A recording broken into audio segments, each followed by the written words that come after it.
Make the ground shake.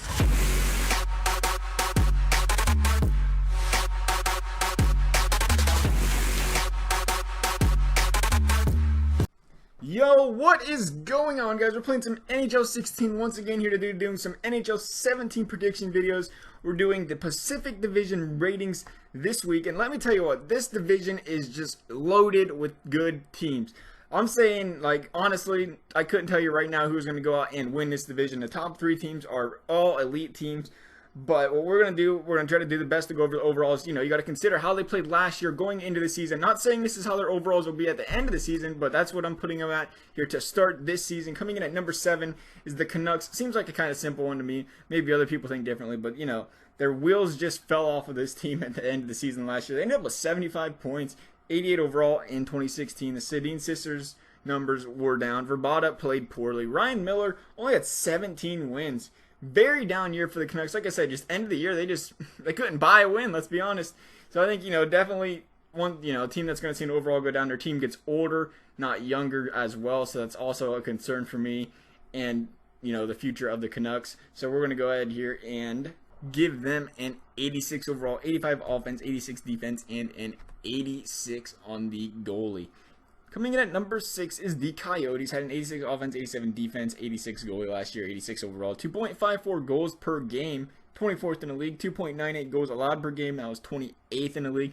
They definitely need more contribution on defense. Yeah, they got Ekman Larsson playing fantastic. He's getting better. I get that. Great offensive threat. And they also need some goalie help. I mean, they've been struggling back there. They got the young guys. They got a bright future up there forward, though, with Domi, Duclair. Those guys are going to see some nice upgrades, though. So we'll go ahead here and give them a little boost on the offense because of that, but not too much on the defense.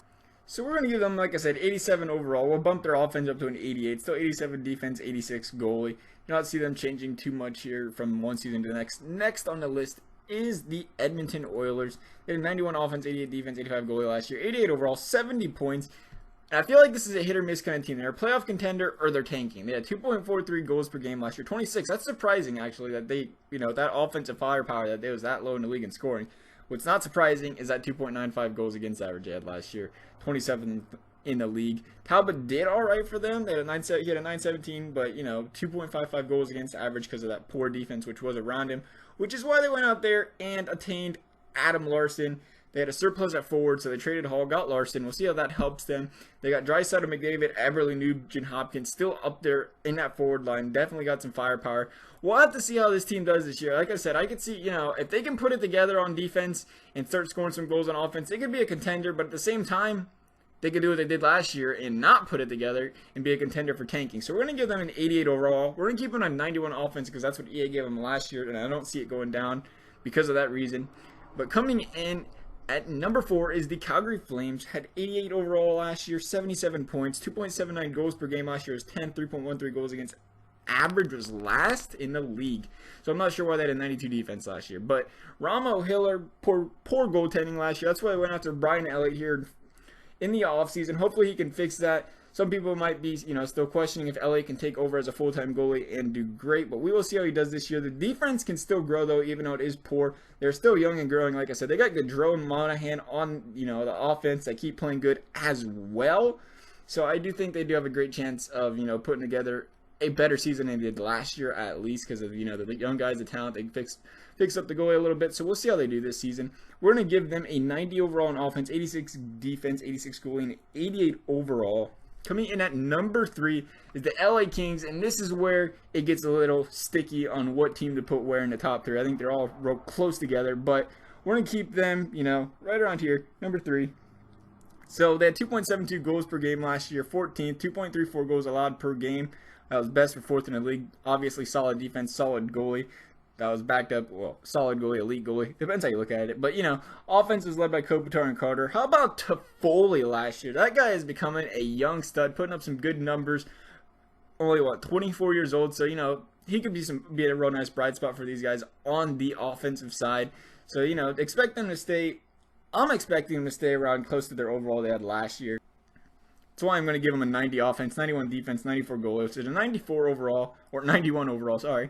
Coming in at number 2 is the Ducks. They was a 90 overall last year, finished with 103 points this year, 2.62 goals per game this year. Their offense was 17th in the league in scoring for that matter, 2.29 goals against average. It was first in a penalty kill, first in a power play, 2 spots where it does count in hockey, which is one reason I do have them above the Kings. And, you know, usually the Ducks are a team that light up the score, but their defense and goaltending is what pushed them to the top this season. Don't get me wrong, that offense is still great, you know, but it took some time to get clicking. At the beginning of the year, they did produce quite, you know, slowly, not good. It did, but once they get it going, they can be a team to, you know, you don't want to be messing with offense-wise. And like I said, their defense was doing fantastic.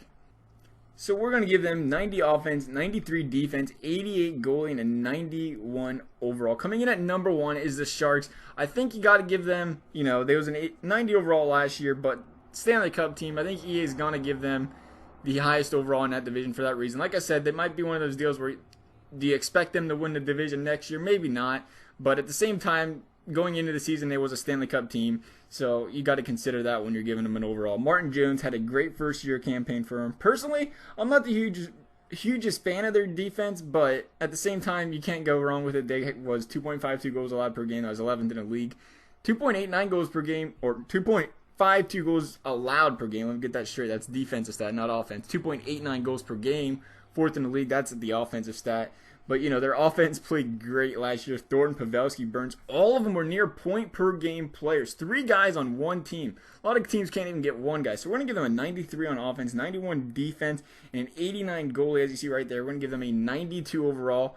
Like I said, Stanley Cup team. So I think that pushes them up to that 92 overall, at least for the start of the season. So I'd like to hear what you guys have to say, of course. What would you put the team rankings at? Of course, drop the comment below as you normally do, if that's how you want to go about it. But as always, guys, I hope you liked the video, and I hope to see you next time for yet another predictions video, and thanks for watching.